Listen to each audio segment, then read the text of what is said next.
Hoje eu vou te mostrar 4 formas legais dentro da lei para você não pagar imposto de renda em fundos imobiliários.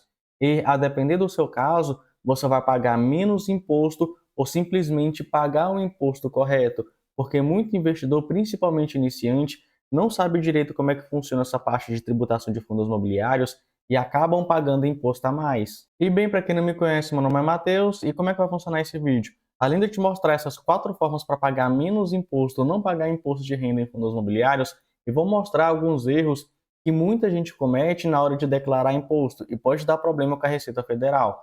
Indo então direto ao ponto sem enrolação, vamos começar aqui pelo primeiro ponto. Como você não paga imposto de renda em fundos imobiliários? Simplesmente se você não vender. Parece que é uma coisa óbvia, mas para algumas pessoas isso aqui não é tão óbvio. Como é que funciona? Fiz aqui um desenho para te mostrar. Digamos que você compre um fundo imobiliário a R$ 100, é o seu preço de compra.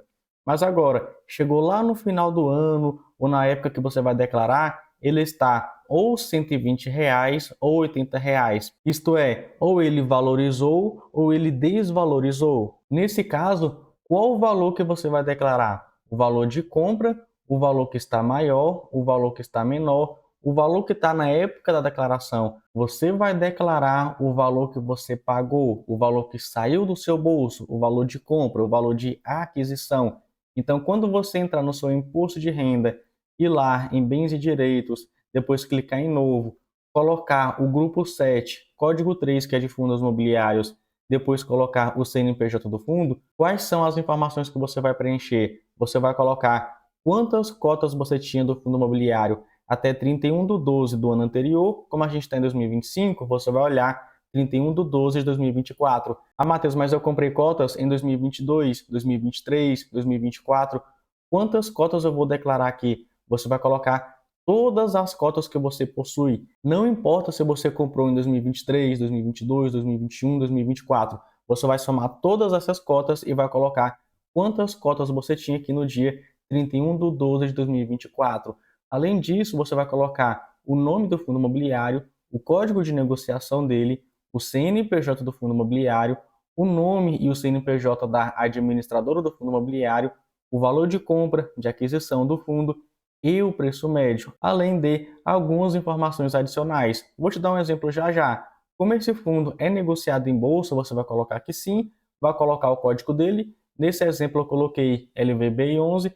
Aqui embaixo você vai informar o valor do seu fundo imobiliário que você comprou em 2023. Se você não comprou fundo imobiliário em 2023, pode deixar zerado.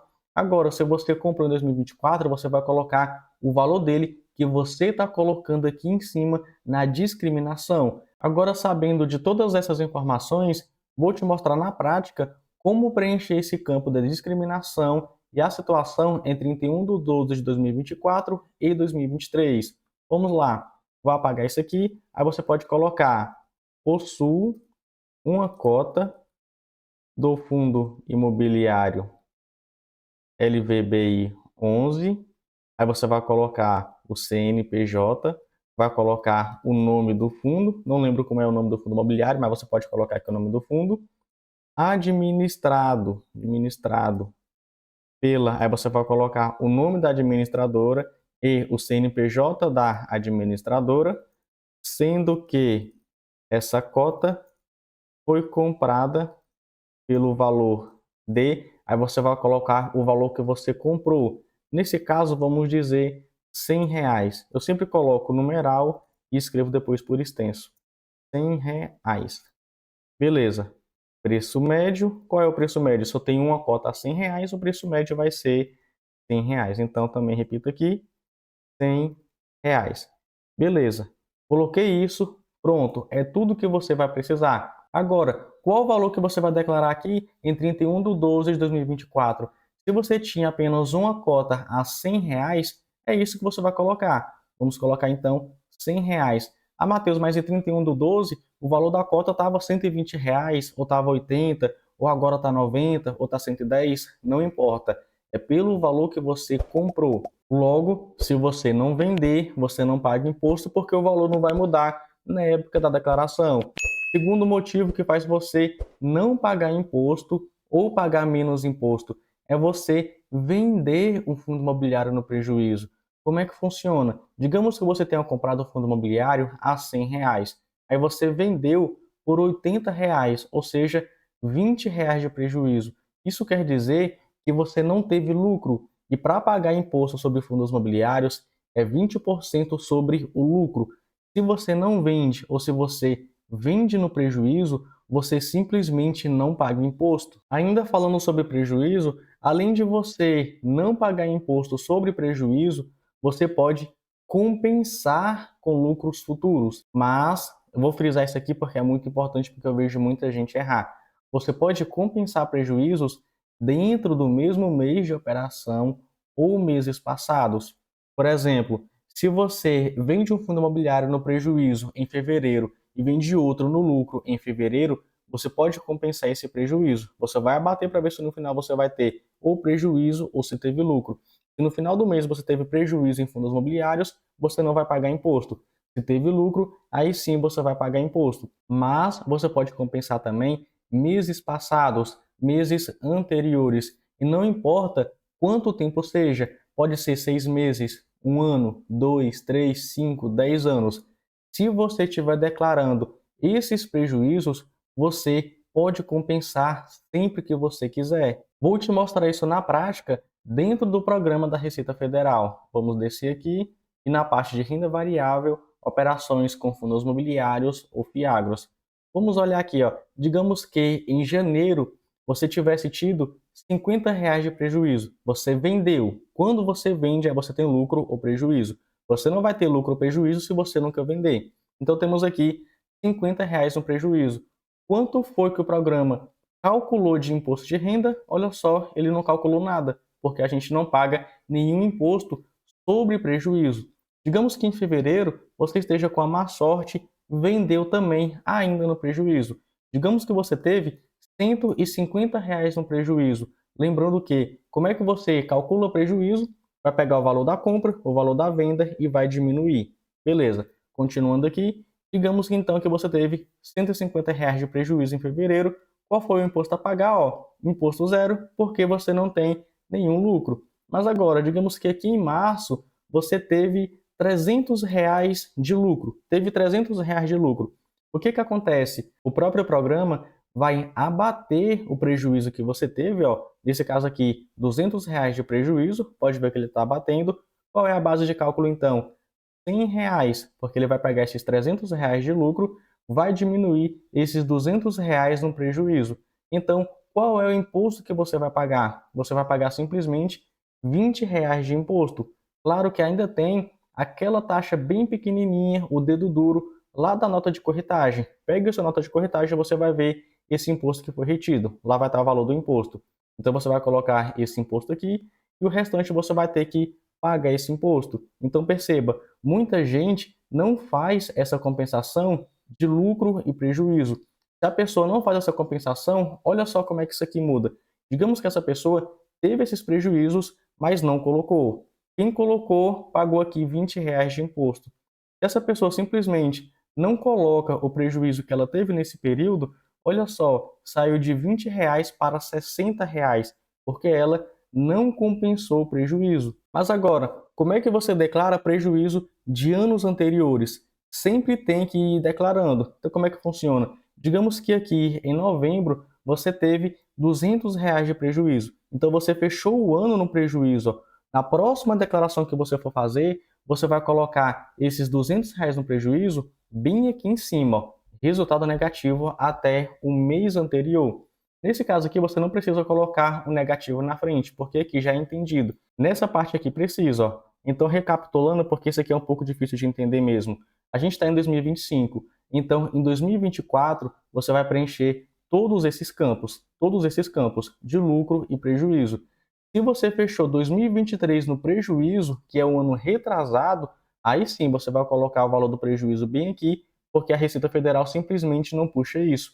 Se você não faz isso, você não vai conseguir compensar de anos anteriores. E se você teve lucro em um mês e no mês seguinte teve prejuízo, você não pode compensar. É só prejuízos passados e dentro do mesmo mês. Aqui no programa eu vou te mostrar. Ó. Digamos que aqui em fevereiro você teve R$ 200 de lucro. Teve que pagar então R$ 40 de imposto. No mês seguinte, você teve R$ 100 de prejuízo, colocando sempre menos aqui na frente quando é aqui nesse campo, ó, de resultado líquido do mês, sempre colocando negativo. Nesse outro aqui não precisa. Então, beleza. Mas olha só, pode ver que ele não abateu o imposto, continuou R$ 40. Mas agora, se no mês seguinte você teve R$ 100 de lucro, olha só, aí sim ele abateu. Você não pagou imposto de renda aqui. Se você não coloca esses R$ 100 de prejuízo, olha só, ele vai calcular aqui o imposto de renda. E se você pagou o imposto, tem que pagar o imposto, você vai colocar bem aqui, ó, imposto pago. Digamos que aqui R$ 40, você colocou aqui R$ 40, pronto, você informou para a Receita Federal que você pagou esse imposto. Seguindo aqui, indo para a última forma de você não pagar imposto de renda em fundos imobiliários, essa parte aqui já não é sobre ganho de capital, que é essa diferença entre compra e de venda, lucro, prejuízo, enfim. É a respeito dos rendimentos do fundo imobiliário. Se você comprar fundos imobiliários com menos, aqui está mais, mas é com menos de 100 cotistas, você tem que pagar imposto. Se você compra fundos imobiliários com mais de 100 cotistas, aí você já não precisa pagar imposto, observando algumas regras dessa lei, 11.033 de 2004. Aqui no seu artigo 3º fala o seguinte: ficam isentos do imposto de renda, aqui no item 3, ó, os rendimentos distribuídos ou pelos fundos imobiliários ou pelos fiagros negociados exclusivamente em bolsa de valores ou no mercado de balcão. E, geralmente esses fundos que a gente compra são negociados em bolsa de valores, mas colocaram alguns critérios para isso. Será concedido somente em caso que os fundos imobiliários ou fiagros possuam no mínimo 100 cotistas. Então, se você compra um fundo imobiliário com menos de 100 cotistas, você vai pagar imposto de renda sobre os seus rendimentos. Não somente isso, se você tiver mais de 10% das cotas do fundo ou receber mais de 10% dos rendimentos do fundo, você também vai precisar pagar imposto de renda sobre os seus rendimentos. Mas isso aqui é para quem tem muita grana, porque um fundo imobiliário possui aí milhões e milhões e milhões de cotas, milhões de patrimônio. Para você receber 10% ou mais dos rendimentos do fundo ou ter 10% ou mais das cotas do fundo, você teria que investir no mínimo 1 milhão, 2 milhões de reais. Tem esse terceiro critério, mas acredito que poucas pessoas ou nenhuma pessoa que está vendo esse vídeo vai se enquadrar. E eu sei que para alguns é uma informação bem simples, até mesmo óbvia, mas eu acredito que muita gente, principalmente investidor iniciante, não fica muito atento nesse tipo de coisa e acaba pagando imposto a mais, acaba até mesmo não sabendo lidar com essa parte de imposto em fundos imobiliários. Por exemplo, o que muita gente faz é um lance um pouco arriscado, mas eu já vi muita gente fazendo isso, dando certo, inclusive eu já fiz isso e deu certo. Digamos que você queira se livrar de um fundo imobiliário, mas você está no lucro, está lá com R$ 80 de lucro, R$ 100 de lucro, enfim, está no lucro. Você quer se livrar e não quer pagar imposto. Então, o que muita gente faz? Vende aquele fundo imobiliário, olha algum outro que está no prejuízo, vende aquele outro fundo, mesmo que ele ainda queira ter na carteira. O que que ele faz? Ele vende, realiza o prejuízo e no dia seguinte ele recompra aquele fundo imobiliário. Então ele vai continuar com aquele fundo, mas por ele ter vendido e realizado esse prejuízo, ele pode compensar com o lucro que ele teve no outro fundo imobiliário. Assim, ele ou não vai pagar imposto ou vai pagar um imposto menor e continua com aquele outro fundo imobiliário na carteira porque no dia seguinte ele comprou. Claro que isso aqui é um pouco arriscado porque ele pode vender em um dia e no outro dia o fundo imobiliário disparar. Mas, no geral, já vi muita gente fazendo isso e dando certo. Inclusive, já falei, eu já fiz isso e deu certo. Mas vai de cada perfil de investidor. E bem, se você gostou desse vídeo, dá um like aqui, isso ajuda demais o canal. Fico por aqui, até o próximo vídeo.